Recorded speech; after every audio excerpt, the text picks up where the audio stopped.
девица, он тебе на опыты хочет стать. Ну какие опыты, дедушка Мороз? Я хочу, чтобы вам поаплодировали.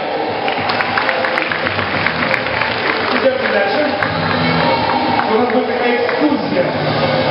Экскурсия в этом замечательный шар. Пожалуйста, проходите аккуратненько. Только не бойтесь. Так интересно, аура такая здесь прям. Аккуратно. Вот так, хорошо. Видите, как здесь замечательно, да, аккуратно. Вот стойте здесь, и по вам будут ездить. Ну вот, я сказал.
Thank you.